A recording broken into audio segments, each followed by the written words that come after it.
Sa nakaraang kwento natin ay ipinapaliwanag dito ang patungkol sa kanyang Vigrid at sa pagpapatuloy ng kwento. Mayroong tatlong kasanayan ang kanyang espadang Vigrid at ang una ay ang tinatawag na Blessing of the Sword. Kapag huli na niyang pag-atake patungo sa kalaban ay isinusumpa nito ang lahat ng kanyang kalaban sa kaparehong oras. Kapag naman ang kalaban ay nahawaan ng sumpa ay mababawasan nito ang kanilang depensa at maging ang kanilang bilis sa pagkilos. Ang ikalawang kasanayan ng Vigrid ay ang tinatawag na Life of Fighting at ang fighting spirit ng gumagamit at puot ay lumampas sa tiyak na antas. Ang iba namang bakas ng mga bayani na natutulog sa nagyayelong espada ay magagawa na itong mabunot. Sa oras na iyon ay ang kanyang bilis sa pag-atake ay tumataas sa pinakamataas na antas ng 30%, ang kanyang kapangyarihan sa pag-atake naman ay tataas din sa pinakamataas na 1,500%, tataas din ang kanyang critical damage sa 35 hanggang 40%, bababa naman ang kanyang katangian sa pagdepensa sa 50%, hindi naman matukoy ang kanyang abilidad na nakalock pa. Ang ikatlong kasanayan niya naman ay ang tinatawag na Sword Purification. Kapag naman mas lalong napapalaban nito ay mas lalong nag-a-absorb dito ng murderous intent at mas lalo pa nitong pinapalakas ang abilidad ng gumagamit. Kapag mas malakas ang kalaban ay mas lalo pang lumalakas ang puwersa ng espada at ang tsansa na makadulot ng malalang pinsala ay lalong tataas din. Ipinalabas niya na rin ang kanyang artifact na tinatawag na Athena's Aegis at pinatawag niya na rin ang kanyang mga alip-ores at isa-isa na itong lumabas at lumilipad rin ang mga ito. Habang sina Bu, Shannon at Hanryong ay nasa likuran naman ni Yonwoo habang sa isip-isip ni Yonwoo na ito na ang pinakamalakas niya na kapangyarihan na kaya niyang ipalabas sa ngayon. Nagsalita naman ang batong unggoy at sinabi ng isa na patunayan niya ang kanyang kwalipikasyon, ang kwalipikasyon na maging isang tagapagmana ng kanilang hari. At sabay-sabay silang sumugod lahat. Habang papasugod sila ay sinabi naman ni Shannon na hindi niya lubos maisip na papalabanin sila ng ganito at kagaya nga ng kanyang inaasahan ay walang nakakainip na ganap kapag kasama nila ang kanilang master. Napasabi na lang si Hanryong na maganda ang pagkakataong ito upang subukan ang kanilang lakas ngayon. Habang papalapit na sila ng magkabilang panig ay napasabi naman si Shannon na sa tingin niya na maganda nga ang pagkakataong ito. Nang marinig ni Yonwoo na mayroon silang susubukan ay napaisip naman siya na baka na-inspire ang mga ito ng kanyang heaven bracket na nakita nila kanina noong papasok sila ng dungeon. Nagsimula ng umatake ang mga batong unggoy at sinabi ng isang unggoy na huwag nilang gambalain ang pagtulog ng kanilang hari at agad naman tumalon si Yonwoo upang iwasan ang pag-atake ng batong unggoy at agara naman siyang tumungo sa kabilang direksyon habang si Bu naman ay naghahanda ng isang mahika at bigla siyang inatake ng batong unggoy at mabuti na lang nagawa niya itong masalag. Bigla namang iniwasan ni Yonwoo ang pag-atake ng isang batong unggoy at inatake niya ang isang batong unggoy. Naisip niya naman na sa ngayon ay nagagawa niya ng labanan ang mga ito. Nagkaroon naman ng bitak kung saan ang inatake ni Yonwoo at habang pinagmamasdan niya ang mga batong unggoy ay naisip niya naman na bagaman ang mga batong unggoy ay parang mayroong walang hanggang sigla at sa katunayan ay parang mas unti-unti pang lumalakas ang mga ito at napagtanto niya naman na kapag mas maraming oras ang lumilipas ay magiging delikado ito para sa kanya dahil habang mas tumatagal ay palakas ng palakas ang mga ito. Naisip niya rin na ang kwalipikasyon ay sinabi na patunayan niya na maging isang tagapagmana ng hari at hindi ang talunin ang mga batong unggoy. Napagdesisyonan niya naman na kinakailangan niyang matutunan ang 72 Divine Transformation at patunayan ang kanyang kwalipikasyon sa kanila. Habang tinitingnan ni Yonwoo ang kanyang mga alip-ores na nilalabanan ang mga batong unggoy ay pumasok sa kanyang isipan na ang pattern ng galaw ng mga batong unggoy ay nakapagtataka dahil ang bawat isang batong unggoy ay gumagamit ng 6 na iba't ibang galaw at ang bilang ng batong unggoy ay 12 sa lugar na ito at ang 12 unggoy at 6 na galaw sa bawat unggoy ay 72 lahat ng galaw kaya naman napagtanto ni Yonwoo na sila ang 72 Divine Transformation. Habang iniilagan niya ang mga pag-atake ng mga batong unggoy ay napagdesisyonan niya naman na gagamitin niya ang pagkakaiba ng oras kahit papano. Naisip niya na papalakasin niya ang bilis ng kanyang pag-iisip at ang parallel operation at kung mayroon pa siyang hindi alam ay pupunta na siya sa pagkakataong ito sa legaseya ni King Miho at iintindihin ang alituntunin ng Divine Transformation. Habang pinapalakas niya ang bilis ng kanyang pag-iisip at parallel operation ay naisip niya na parang sasabog ang kanyang utak. At bigla naman niyang iminulat ang kanyang mata at bigla niyang sinambit ang katagang Joel ang kagustuhang makahiwa. At bigla naman siyang naglunsad ng pag-atake gamit ang Joel at dahil sa bilis ng kanyang galaw ay pagsabog na lamang ang nakita at nang tumigil na siya sa pag-atake ay nagawa niya namang mahiwa ang braso ng batong unggoy at ayon sa kanya na gumagana nga ito. Lumabas sa kanyang sistema na napagdesisyonan niyang matututunan ang unang divine transformation at ito ang tinatawag na cut o paghiwa. Naintindihan niya na rin ang patungkol sa 72 divine transformation ang balat ng hari ng mga unggoy. Nagawa niya namang makuha ang kasanayan na 72 divine transformation. Ang Joel naman ay ang isang kasanayan na naghihiwalay ng seksyon sa tiyak na espasyo at layo at mahihiwa ito kung anuman ito.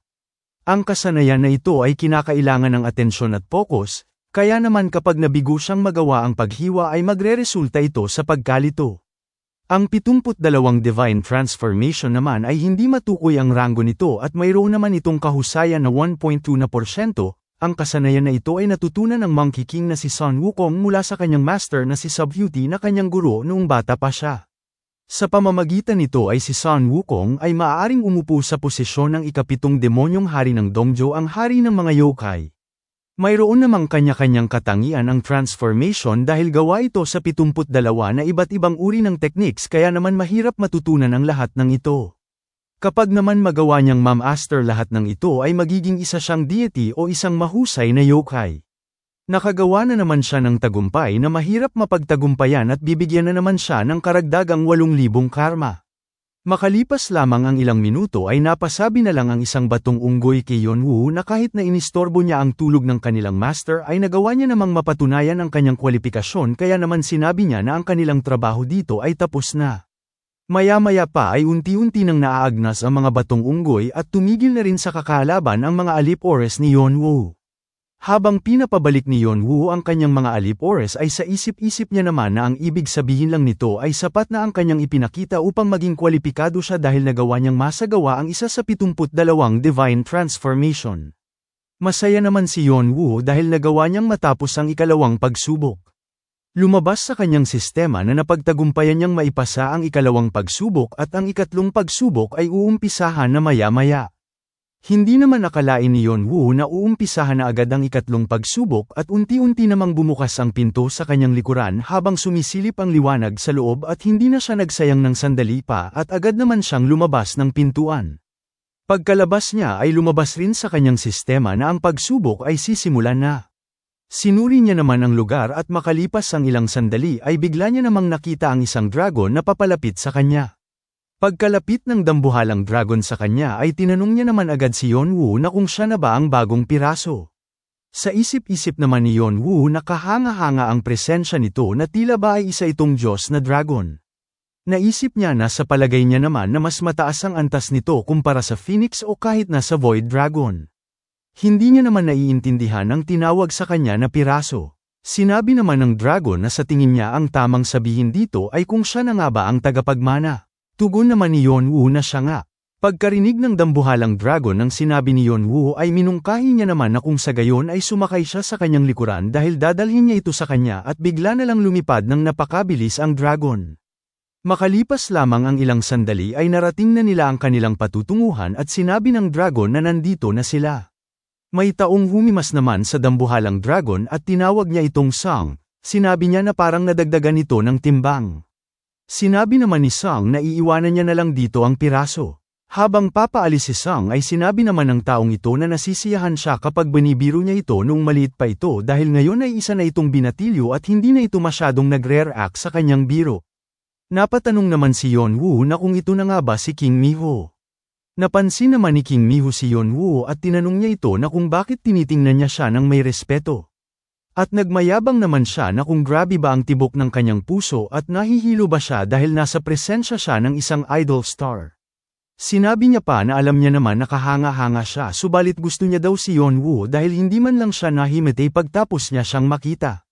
Sa isip-isip naman ni Yonwoo na madaldal ang isang ito na tila ba ay mas madaldal pa sa kanyang master. Sinabi naman ni Yonwoo na mayroon siyang katanungan. Tugon naman ni King Miho na bago siya magtanong ay kailangan niya munang malaman ang patungkol sa kanyang kondisyon. At iyon ay ang sasagot lamang siya sa tatlong katanungan dahil wala na siyang magagawa dahil sa batas dito. Tugon naman ni Yonwoo na naiintindihan niya at tinanong niya agad si Miho na kung ano ang piraso. Tugon naman ni Miho na wala siyang komento patungkol dyan dahil ang bagay na iyan ay sensitibong impormasyon. Tinanong siya ulit ni Yeonwoo na kung bakit niya ginawa ang lugar na ito. Sagot naman ni King Miho na wala siyang sagot sa kanyang katanungan at sinabi niya pa na mayroon na lamang siyang natitirang isang katanungan.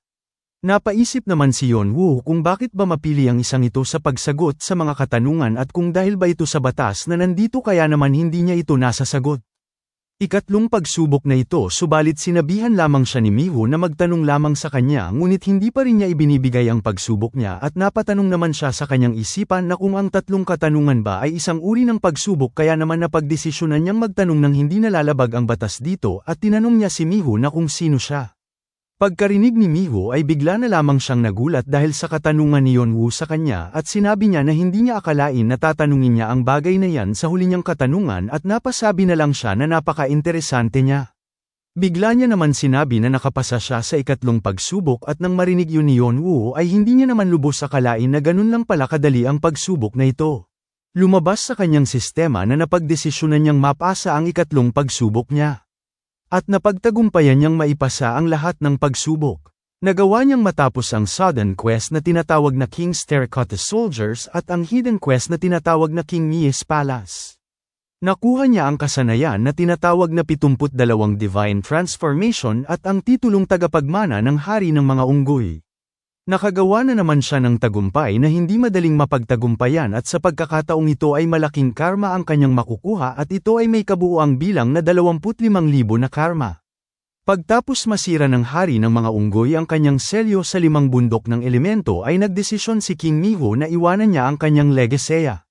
Kinasusuklaman niya ang kanyang kulungan ngunit pagtapos ng 500 na taon ay napamahal na siya dito at sinunod niya ang utos ng kanyang master na iwanan niya ang kanyang divine transformation sa isang tagapagmana.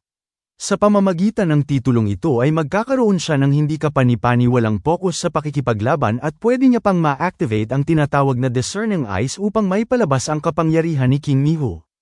Nagpakilala naman si Miho na siya si Sun Wukong na balat ni King Miho at siya ang shell na iniwan niya dito bago siya nawala at ang mundong ito ay isa lamang kathang-isip. Tinanong naman siya ni Yeonwoo na kung sa gayon ay maging siya ay hindi niya alam kung nasaan talaga ang tunay niyang katawan. Tugon naman ni Sun Wukong na malayang espiritu si King Miho at siya naman ay iniwan dito upang subukan ng tagapagmana at nababagot rin siya na nandito siya ng mahabang panahon ngunit ngayon ay nakahinga na siya ng malalim dahil dumating na ang karapat-dapat na taong tagapagmana pagtapos ng mahabang panahon at agad niyang itinapon ang dilaw na piraso patungo kay Yeonwoo. Nang tiningnan ni Yeonwoo ang ibinigay ni Sun Wukong sa kanya ay sa isip niya naman na parang nakita niya na ito dati na tila ba ay isa itong divine iron o banal na bakal. Ang tawag sa nasa kamay ni Yeonwoo ay ang Piece of Golden Cudgel, isa itong piraso ng Golden Cudgel na artifact ni King Miho. Sa ngayon ay hindi pa ito magagamit at kinakailangan niyang kumpletuhin ang ibang bahagi ng Golden Cudgel upang maibalik sa dati nitong porma. Bigla naman siyang nagkaroon ng hidden quest na Golden Cudgel's owner.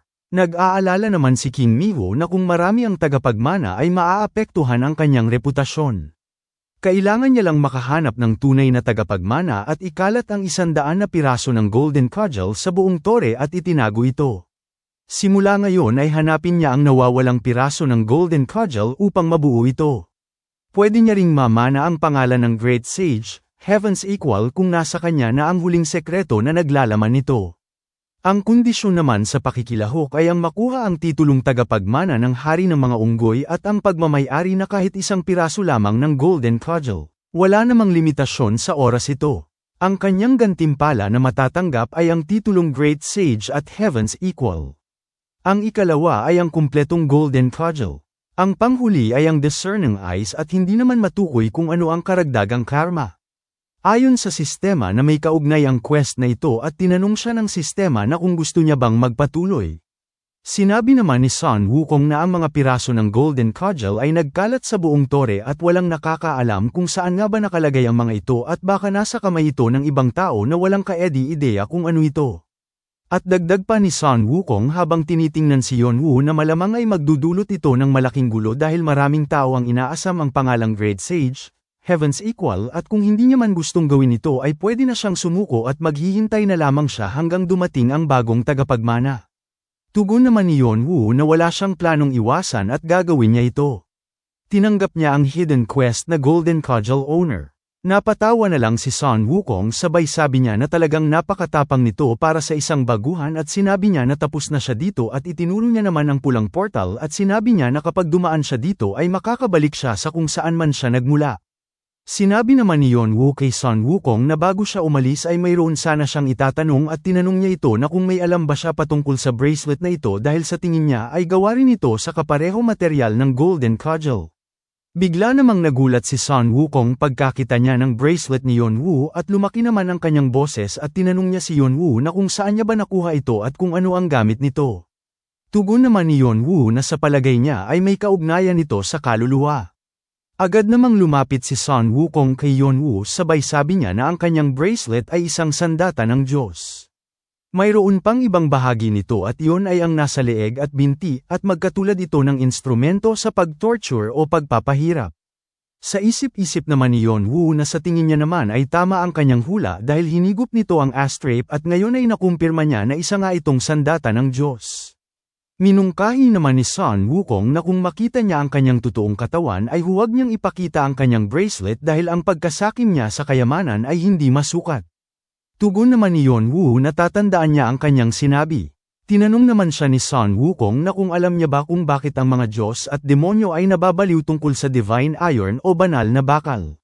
Wala namang kaedi-ideya si Yonwoo sa sinasabi ni Sun Wukong at sinabi nito sa kanya na hindi sila nababaliw sa banal na bakal kundi ay gustong-gusto nila ito. Nababaliw lamang sila dito dahil natatakot sila dahil ang bagay na ito ay magagawang makulong o ma-sealed ang Diyos at demonyo.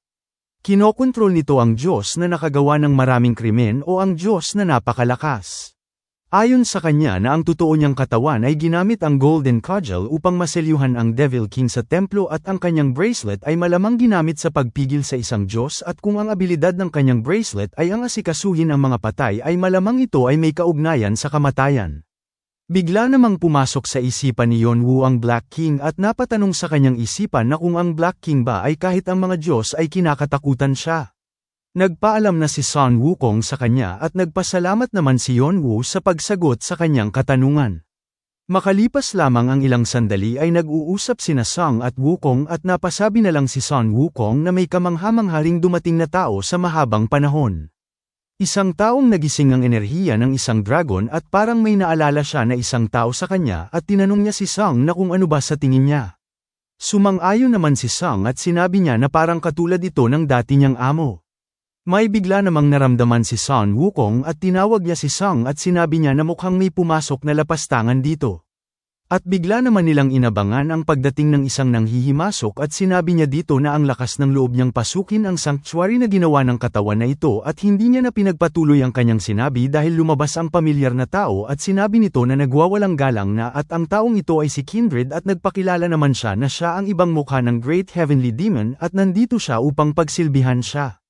Pagkabalik ni Yonwoo sa silid ay sinuri niya naman ang kanyang paligid at sa isip-isip niya na hindi niya na nararamdaman ang presensya ni Nakhon at Victoria dito at napagtanto niya naman na parang nakatakas sila sa Devil Army na nag-aabang sa kanila. Bigla niyang nilapitan si Rebecca at tiningnan niya naman ito at sa isip niya na hindi man lang sila nagkaroon ng mahabang oras sa pakikipag-usap bagaman ay gusto niya sanang kunin ang kaluluwa nito subalit ang itim na bracelet ay ang makukuha lamang na kaluluwa nito ay ang pinatay ng nagmamay-ari.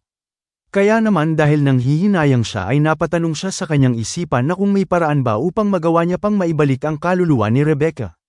Agad niya namang binuhat si Rebecca at dadalhin niya ito sa kanyang intrinian dahil pinaplano niya naman na gagawa niya ito ng paraan.